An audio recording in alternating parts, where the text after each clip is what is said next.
Okay, हमने एक numerical दे रखा है यहाँ पर। इस न्यूमेरिकल हम लोग सॉल्व करेंगे, लेकिन उससे पहले कुछ बेसिक चीज़ों को समझ लेते हैं। ठीक है, यहाँ मैंने जो पिक्चर बनाया है ये एक सबस्टांस का बनाया है। ठीक है, ये क्या है? सबस्टांस है, मटेरियल है, जिसमें अगर देख रहे हैं आप बहुत सारे मैग्नेटिक मोमेंट्स दिए हुए हैं, बहुत सारे magnetic moments, atomic magnetic moments दिए हुए हैं। जो एक सबस्टांस है उसमें क्या होता है, बहुत सारे एटम्स होते हैं। ठीक है, बहुत सारे एटम्स होते हैं, तो एटम्स का कुछ ना कुछ मैग्नेटिक मोमेंट भी है। All these atoms have some definite magnetic moments. ठीक है, तो जो ये जो मैग्नेटिक मोमेंट्स हैं इनका net magnetic moment in absence of external magnetic field is equal to 0। ठीक है, जो नेट मैग्नेटिक फील्ड है इनका एक्सटर्नल मैग्नेटिक फील्ड के एब्सेंस में वो क्या है, 0 हो रहा है। ठीक है, तो ये 0 जो है वो 0 ही रहेगा।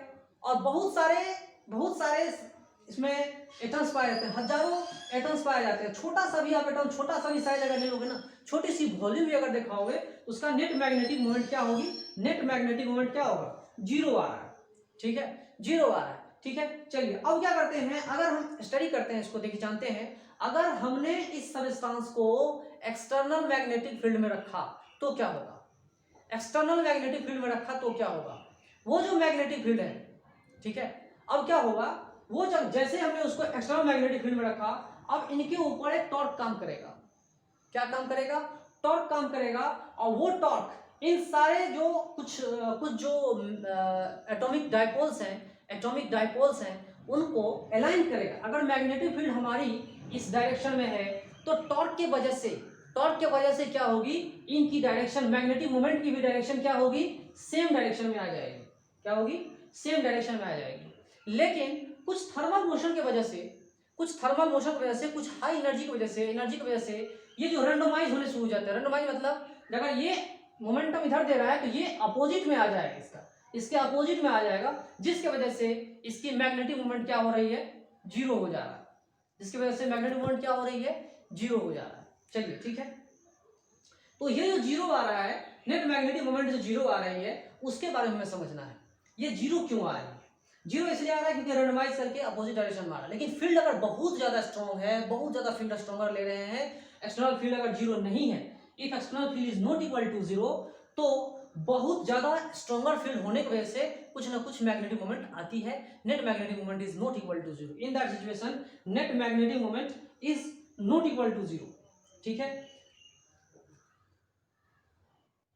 चलिए ये तो 0 नहीं आ रहा है, नेट मैग्नेटिक मोमेंट इज क्या है यहाँ पर, नॉट इक्वल टू 0। चलिए ये तो इक्वल टू 0 नहीं आ रहा, लेकिन जब बहुत ज्यादा अगर हमने इसकी वैल्यू डाल दी, अगर इसकी वैल्यू हमने क्या कर दी, बहुत ज्यादा डाल दिया, बहुत ज्यादा लार्ज वैल्यू हमने मैग्नेटिक फील्ड की बढ़ा दिया, बढ़ाने के बाद क्या होगा, अब ये और पैरेलल हो जाएंगे, जितने सारे हैं बहुत सारे क्या होंगे, पैरेलल होते जाएंगे। और इसको पैरेलल को और बढ़ाने के लिए एक और कंडीशन है, टेम्परेचर को थोड़ा सा डाउन कर दो, टेम्परेचर को थोड़ा सा लो कर दो, और लो कर दो, और भी पैरेलल होते जाएंगे।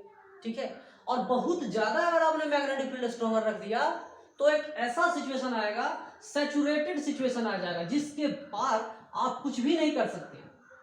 ठीक है, उसके पार ये मैग्नेटाइज नहीं हो सकती। एक डिफिनिट अमाउंट के बाद इसको हम क्या कर सकते हैं, मैग्नेटाइज नहीं कर सकते। इस बात को आप लोग याद रखिएगा।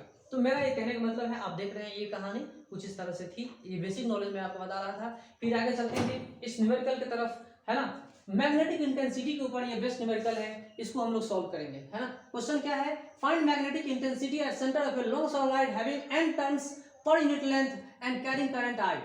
एक लॉन्ग सोलेनॉइड है, डायग्राम देखिए क्या है, एक लॉन्ग सोलेनॉइड है, बहुत ही लंबा सोलेनॉइड है, और इसके अंदर करंट जो फ्लो कर रहा है वो करंट फ्लो कर रहा है I करंट फ्लो, है ना। Current I is flowing, number of turns per unit length is equal to small n। ठीक है, जब इसके अंदर कोई मटेरियल मौजूद नहीं थी, पहला क्वेश्चन क्या है, our first question is when there is no material inside it, इसके अंदर जब कोई मटेरियल नहीं थी, then what is the value of magnetic intensity at its centre, इसके सेंटर पे मैग्नेटिक इंटेंसिटी की वैल्यू कितनी है। ठीक है, 1 मिनट वीडियो पॉज करो, बेसिक क्वेश्चन है, समझो तो जाके आंसर दो। ठीक है, तो हम लोग सॉल्व करते हैं इसको, इसके सेंटर पे मैग्नेटिक फील्ड कितनी होगी, तो ये हम लोगों ने जान लिया था, minute into number of turns per unit length into I इतनी होगी, ठीक है। लेकिन मैग्नेटिक इंटेंसिटी होती कितनी है, magnetic field by permeability of free space that is equal to number of turns per unit length into current in it. कोई material तो है ही नहीं उसके सेंटर में, तो मैग्नेटिक इंटेंसिटी इतनी होगी, ठीक है।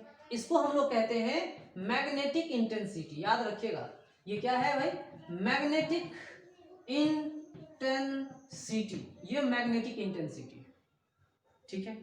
चलिए दूसरा क्वेश्चन क्या है, when a long copper rod is inserted in it, अगर एक लंबा कॉपर का रॉड इसके अंदर अगर हमने इंसर्ट कर दिया तो कहानी क्या होगी। Now this is copper rod, अगर हमने इसके अंदर कॉपर का रॉड डाल दिया and this copper rod is long, then what is the value of magnetic intensity at its center, इसके सेंटर पे मैग्नेटिक इंटेंसिटी की वैल्यू कितनी होगी, ठीक है।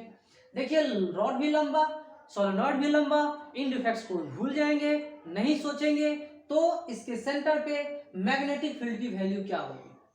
तो इसके सेंटर पे मैग्नेटिक फील्ड की वैल्यू क्या होगी तो वो तो जानेंगे, लेकिन जो मैग्नेटिक इंटेंसिटी है इसके प्रेजेंस से कोई असर पड़ने वाला नहीं है। तो जो मैग्नेटिक इंटेंसिटी आ रहा है वो कितना आएगा, B बाय म्यू नॉट ही आएगा, and that is equal to number of turns per unit length into current I. Same दोनों सिचुएशन में सेम कहानी आ रही है, ठीक है। इसको हम लोग समझेंगे, then after we will move towards magnetic susceptibility. Magnetic susceptibility को हम लोग इसके बाद स्टडी करेंगे, जानेंगे, ठीक है। फिर मैग्नेटिक परमिएबिलिटी को भी हम लोग अच्छे से समझेंगे। Okay, thanks for watching my video. Okay.